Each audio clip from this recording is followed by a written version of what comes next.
Le silence dans la salle d'audience pesait comme un linceul humide, étouffant les murmures épars de l'assistance. Sur le banc des accusés, une silhouette usée se tenait, les épaules voûtées sous le poids invisible d'années d'épreuve. Lucien Dubois. Son nom résonna faiblement lorsque le greffier l'appela, mais il ne leva pas les yeux. Ses mains, nouées sur ses genoux, témoignaient d'une vie rude, marquée par le labeur et les privations. Son regard vaguerait sur les boiseries sombres, sans jamais se fixer sur un point précis, comme si le monde autour de lui n'était qu'un décor flou et indistinct. Son visage, buriné par le soleil et les intempéries, portait les stigmates d'un sommeil trop souvent interrompu par des cauchemars et d'une faim lancinante. Ses vêtements, bien que lavés avec soin, rappelaient sa récente descente dans le dénuement, chaque pli, chaque accroc racontant une histoire de survie dans la rue. La porte sur le côté s'ouvrit avec un léger grincement, annonçant l'arrivée de la magistrate. Sophie Laurent fit son entrée, sa robe noire flottant légèrement autour de sa silhouette élégante. Son visage, habituellement serein et empreint d'une douce autorité, portait aujourd'hui une trace de fatigue. Elle prit place derrière son estrade, son regard parcourant l'assemblée avec une attention professionnelle. Puis, ses yeux se posèrent sur l'homme assis sur le banc des accusés. Un frisson imperceptible la traversa.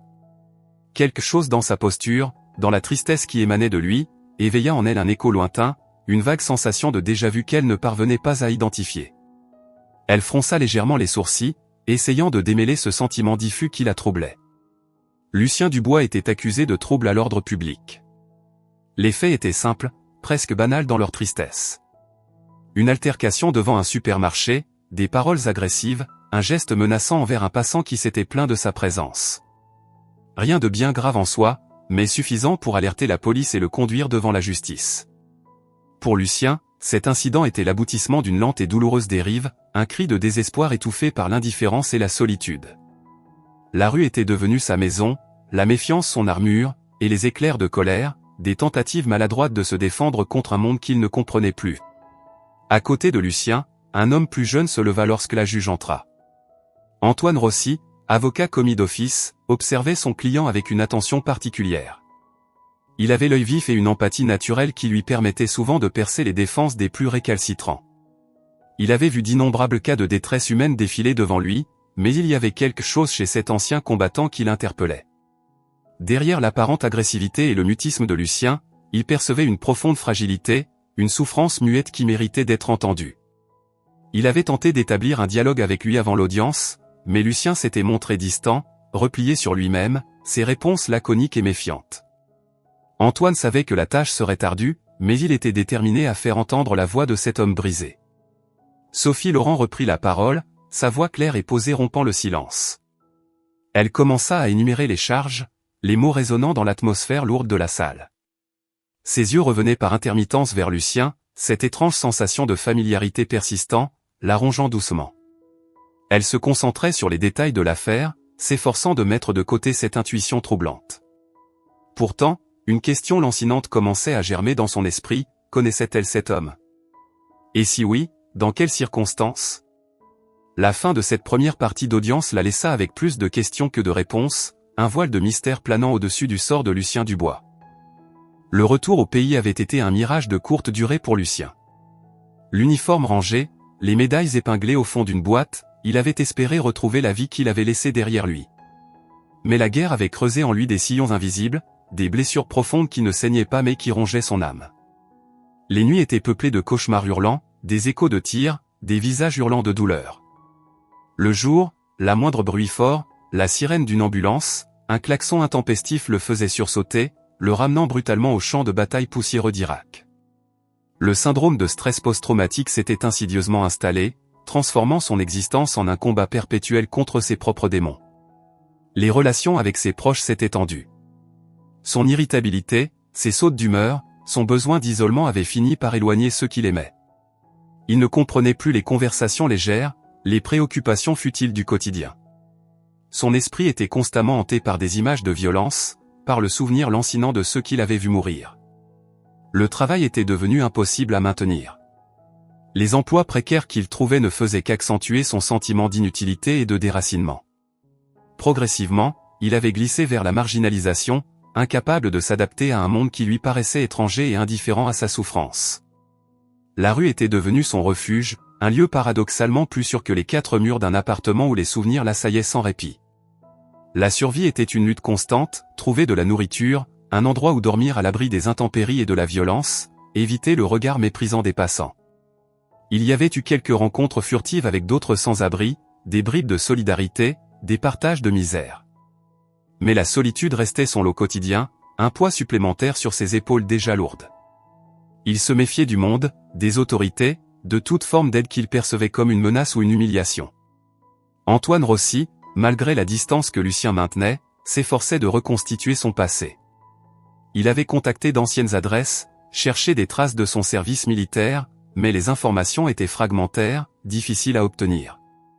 Lucien restait muet sur cette période de sa vie, comme si évoquer ses souvenirs risquait de rouvrir des plaies encore vives. Antoine sentait qu'il y avait là la clé pour comprendre sa situation actuelle, mais il se heurtait à un mur de silence et de souffrance. Pendant ce temps, Sophie Laurent menait ses propres investigations, discrètement, en marge de ses fonctions officielles. Le visage de Lucien hantait ses pensées, cette impression de l'avoir déjà croisé devenant une obsession. Elle se souvenait de bribes de conversation avec son frère Thomas, de ses lettres d'Irak. Il parlait souvent de ses camarades, de la camaraderie qui les unissait face au danger. Elle exhuma de vieux albums photos, espérant y trouver un visage familier.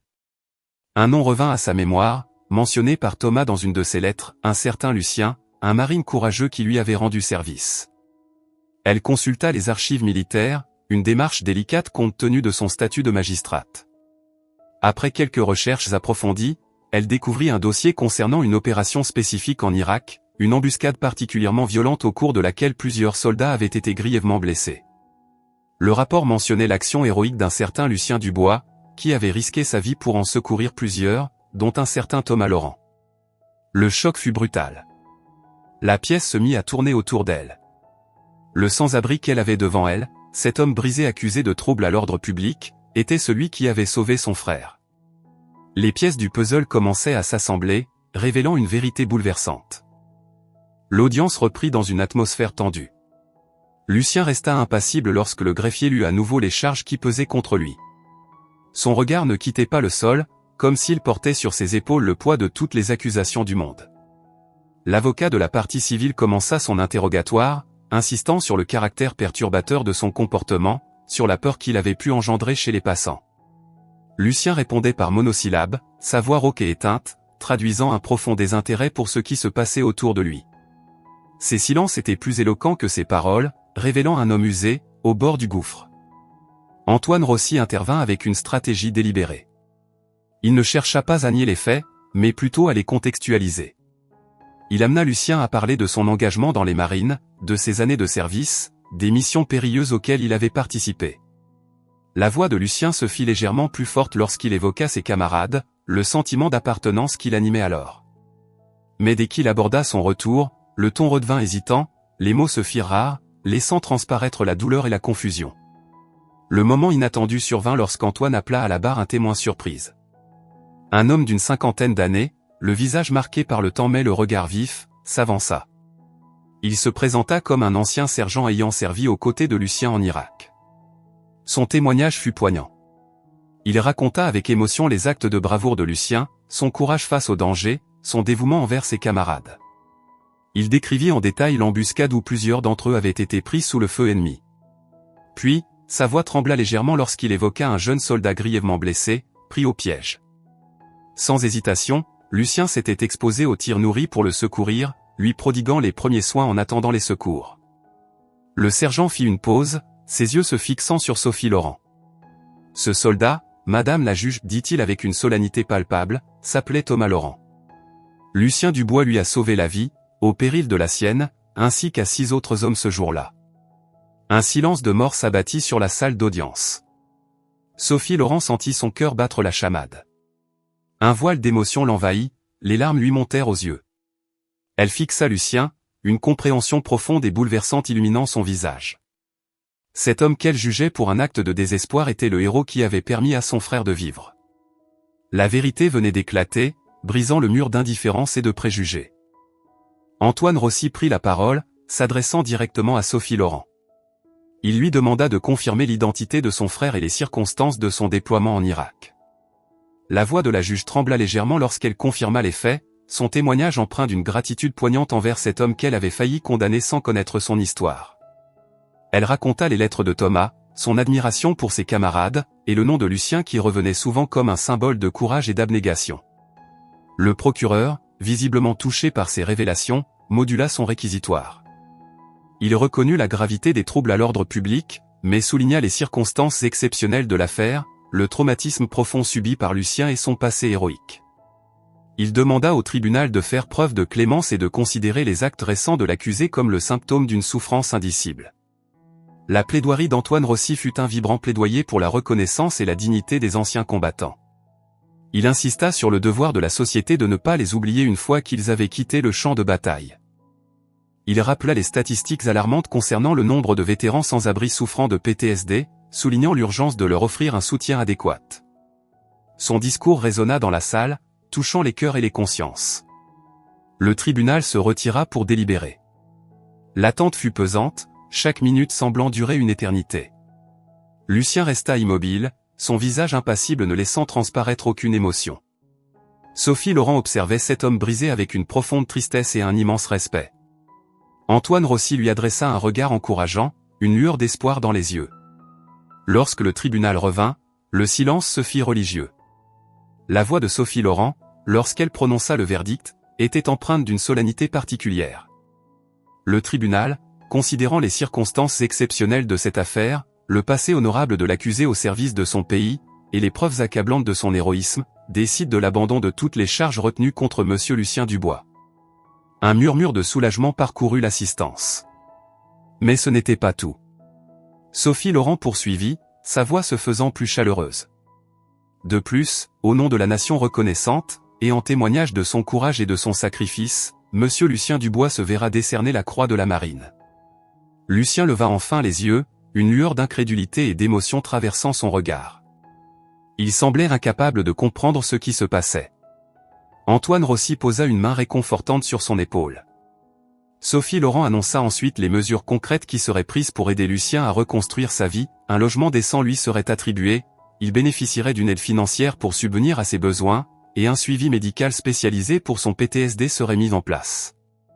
La justice, dans ce cas précis, avait su allier la rigueur de la loi à la compassion humaine. Quelques jours plus tard, Sophie Laurent demanda à rencontrer Lucien dans un cadre plus informel, loin de l'atmosphère austère du tribunal.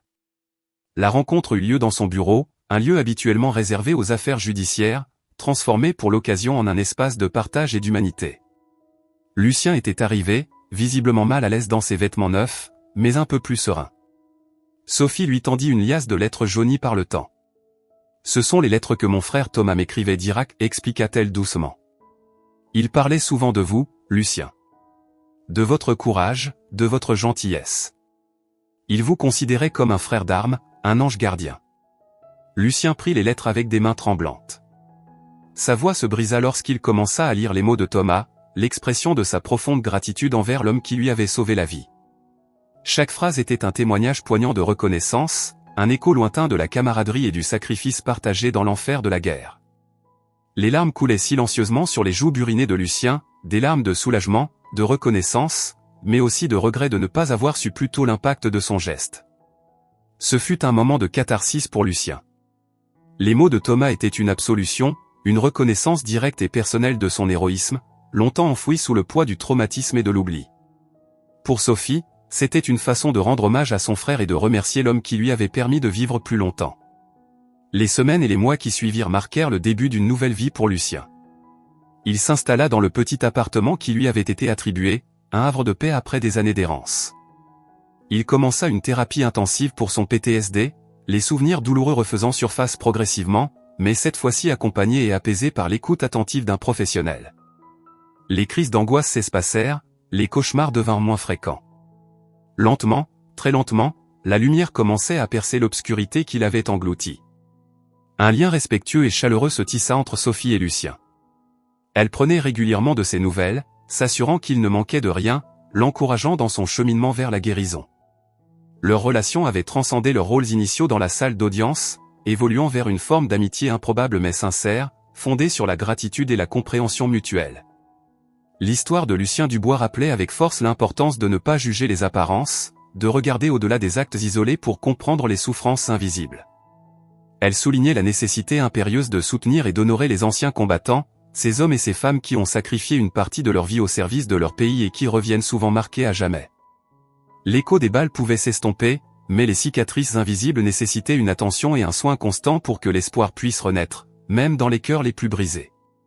La justice avait fait son œuvre, mais c'est la reconnaissance et l'empathie qui avaient véritablement permis à Lucien de retrouver un chemin vers la dignité et la paix.